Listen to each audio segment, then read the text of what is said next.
Hi friends, நம்ம பார்த்தீங்கன்னா இப்போ வெயில் காலத்தில் இருக்கோம். வெயில் காலத்தில் பார்த்தீங்கன்னா நம்மளுக்கு எப்படி டீஹைட்ரேட் ஆகுது அதே மாதிரி வண்டிக்குமே ஆகும். இந்த வெயில் காலத்தில் வண்டியில் என்னென்னலாம் செக் பண்ணணும், எப்படிலாம் மெயின்டைன் பண்ணணும் அப்படின்றத ஷார்ட்டாக பார்ப்போம். ஃபர்ஸ்ட் ஒன் பார்த்தீங்கன்னா வெயில் காலத்தில் முக்கியமான பிரச்சனை பார்த்தீங்கன்னா வண்டி பயங்கரமாக ஹீட் ஆகும். ஸோ அதனால லாங் போறீங்கன்னா வந்துட்டு ஒரு 100 கிலோமீட்டர்ஸ் வரைக்கும் வண்டி வந்து ரெஸ்ட் கொடுங்க.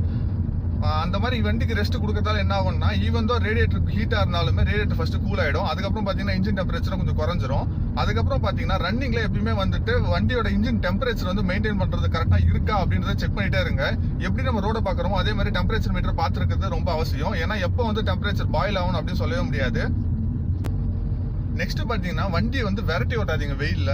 ஏன்னா என்னதான் வெரைட்டி ஓட்டினாலும் வண்டி வந்து ஒரு பர்டிகுலர் டெம்பரேச்சருக்கு மேலே போயிடுச்சுன்னா வண்டி வந்து ரேஸ் தான் ஆகும். வண்டி சவுண்டு மட்டும் தான் ஒரு தவிர வண்டி போகாது. அந்த மாதிரி டைம்ல நீங்க என்னதான் வெரைட்டி ஓட்டினாலும் வந்துட்டு இன்ஜின் தேய்மானம் தான் அதிகமாகும். ஸோ வெயில மட்டும் வெரைட்டி ஓட்டாதீங்க. கூடுமான அளவுக்கு கொஞ்சம் நைட்டு இல்லை காலில் வந்துட்டு டிரைவ் பண்ற மாதிரி பார்த்துக்கோங்க. உச்சி வெயில வண்டி டிரைவ் பண்றதை தவிர்த்துக்கோங்க. என்னதான் நீங்க உள்ள ஏசி போட்டிருந்தாலும் வந்து வெளியே இன்ஜின் டெம்பரேச்சர் வந்து பாத்தீங்கன்னா பயங்கரமா இருக்கும். For more videos like this நம்ம சேனலை சப்ஸ்கிரைப் பண்ணிக்கோங்க. Thanks friends.